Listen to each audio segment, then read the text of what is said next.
Sí, muy bien, uno de los temas, por supuesto, de atención tiene que ver con el estado de salud de Gustavo Cerati. Lo venimos cubriendo día a día. Usted escuchó ayer en Radio Mitre todo el seguimiento y en este contexto estoy saludando al doctor Luciano Esposato. El doctor Esposato es una autoridad internacional en accidentes cerebrovasculares, hombre de consulta de la Fundación Favaloro, del Instituto Neurológico Cognitivo de Buenos Aires. Doctor Esposato, Nelson Castro por Radio Mitre. Buen día, ¿cómo le va?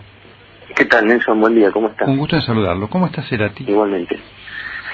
Mire, la verdad que lo que uno sabe es por lo que están diciendo los partes, y el cuadro parece ser relativamente severo, ¿no? A mí siempre me gusta hablar en pacientes en general y no en alguien en particular, sobre todo en quien yo no estoy atendiendo, pero por lo que cuentan, un daño cerebral extenso suele ser algo bastante grave.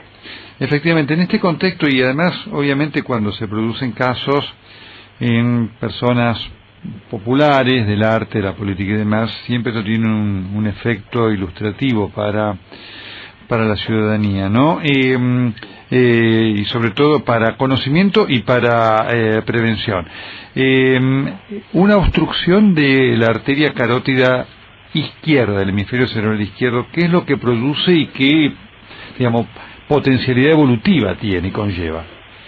Sí, por lo general los cuadros de obstrucción de la carótida suelen ser cuadros graves, porque la carótida es responsable de la irrigación, o sea, de transportar la sangre a 2/3 de cada hemisferio cerebral, 2/3 más anteriores, o sea, de la parte de adelante del hemisferio cerebral, donde residen muchas funciones importantes como el habla, por ejemplo, tanto la capacidad de hablar como de entender lo que se nos dice, la región que es responsable de mover la mitad del cuerpo contralateral, por ejemplo el brazo, la pierna y los músculos de la cara.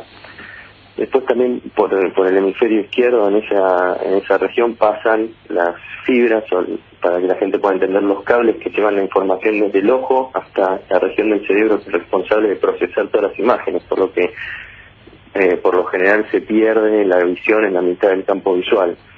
Y después hay algunos trastornos más sutiles que suelen ocurrir, como cambios en la personalidad, porque en el lóbulo frontal, que también está en esa región, reside gran parte de nuestro carácter o nuestra forma de ser. Y bueno, y después hay otras cosas que son ya más sutiles, que por ahí no tiene tanto sentido nombrarlas ahora, ¿no? Claro, y uno de los temas que por supuesto siempre genera inquietud es el tema del habla en los pacientes diestros, que son derechos, porque está ubicado en el hemisferio cerebral izquierdo. Claro, exacto. Es lo que decía recién, que es la incapacidad para hablar o para entender lo que se nos está diciendo. Eso se llama afasia y es bien específico del hemisferio izquierdo en el 99% de las personas. Una vez producido el ataque y confirmado, ¿no es cierto?, que ha habido esta obstrucción, evolutivamente, ¿cuáles son las posibilidades que se abre, doctor Esposato? De acuerdo a la severidad del cuadro, el nivel de conciencia puede afectarse o no.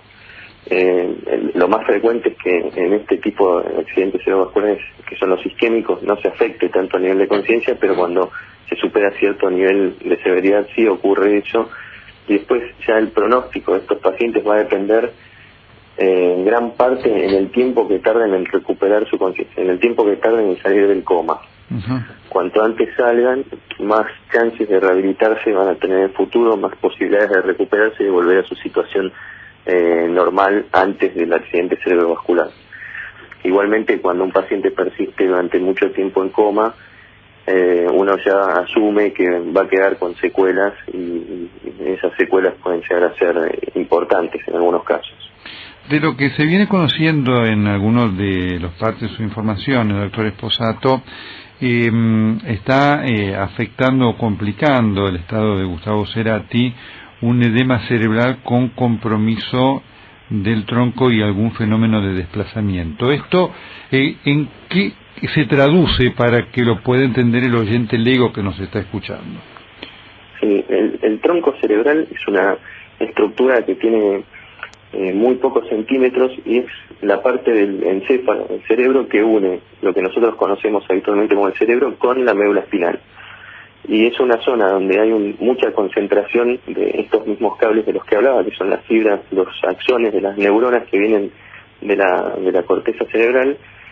Por lo tanto, cuando se daña esa estructura, se daña una gran concentración de neuronas. En el tronco residen funciones como la respiración, como la regulación de la presión arterial, de los latidos cardíacos, o sea, son las funciones más vitales, aparte de otras, pero lo importante es que ahí también hay algo que se llama SARA, que antiguamente se llamaba SARA, que es Sistema Reticular Ascendente, Activador Reticular Ascendente, que es lo que hace que una persona, si eso no está dañado, puede estar despierta. A veces cuando se altera, ahí produce este trastorno para poder despertarse, ¿no? Estamos hablando con el doctor Luciano Esposato, autoridad internacional en lo que significan los accidentes cerebrovasculares, para que tengamos una idea de cuál es el estado de situación que está enfrentando Gustavo Cerati, que además tiene una complicación pulmonar, una infección pulmonar agregada, que seguramente debe ser consecuencia de toda esta situación que usted está describiendo. Claro, las infecciones pulmonares en Argentina, por lo menos, de acuerdo a los datos que tenemos, son la primera complicación que ocurre en el accidente cerebrovascular. Más o menos un 13% de los pacientes que tienen un ataque cerebral durante la internación tienen una neumonía. Los factores que predisponen a desarrollarla, por ejemplo, son precisamente estar conectado a un respirador y tener deterioro a nivel de conciencia, es decir, estar en coma o no tener la posibilidad de despertarse. Es una complicación que no sorprende para nada, porque ya les digo que es muy frecuente y por lo general se resuelve bien con el tratamiento antibiótico si es detectada a tiempo, ¿no? Muy bien. Obviamente con esta descripción está claro que se está frente a un paciente muy delicado, ¿no?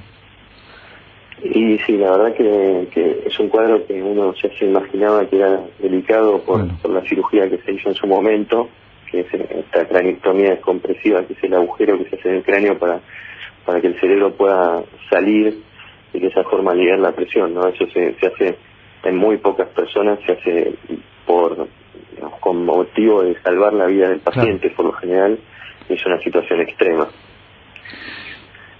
El estado de Gustavo Cerati, para que tengamos una idea de en qué está. Le agradecemos muchísimo al doctor Luciano Esposato esta atención y además la claridad con la cual nos ilustra. Lo que pretendemos es llevarle al oyente la idea de qué es lo que está pasando, cuál es la situación que está atravesando este artista tan querido. Doctor Esposato, como siempre, tan amable y tan claro. Muchísimas gracias.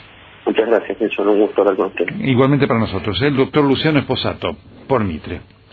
Vamos a esperar ahora cómo evolucionan los partes, pero con esto hemos querido traducir lo que ayer decía el parte, que se había dado a última hora. Aquí lo estuvo cubierto, por supuesto, en la radio minuto a minuto, y lo que pretendemos es esto, ¿no es cierto? Que el oyente entienda de qué es lo que se trata, y por supuesto hacemos los mejores votos para la recuperación de una artista tan querida. Ahora, Nelson, la persona que no entiende nada de medicina, sí, todo lo que estamos acá en la mesa, excepto vos, ¿no? Sí, les quedó claro, les hago esta pregunta. Sí, a nosotros nos quedó claro la gravedad, sí, pero lo que impresiona es que en Venezuela los facultativos transmitían otra cosa. Sí, yo ahí no sé, vos sabés que siempre el tema del manejo de la información de estos casos es un asunto delicado.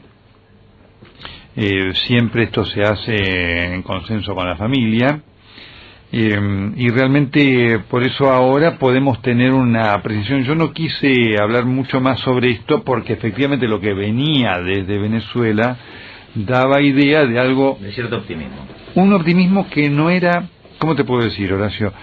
No era compatible con el cuadro que se describía. Por eso quise hablar poco y esperar hasta que se llegara aquí. El doctor Esposato está hablando ya con la información que se da acá, por eso lo llamamos, porque ya hay una información que da la gente de Plen y ya estoy con el informativo. Y obviamente, porque ¿sabes cuál era mi duda? Mi duda es, bueno, a lo mejor nosotros estamos suponiendo aquí que ha tenido una cosa y a lo mejor informativamente se dio algo erróneo en Venezuela que decía que era algo menor. Aquí ayer lo que se confirmó en Fleni era que efectivamente el cuadro que se describió en Venezuela era grave, con una evolución que parecía no ser compatible con esto.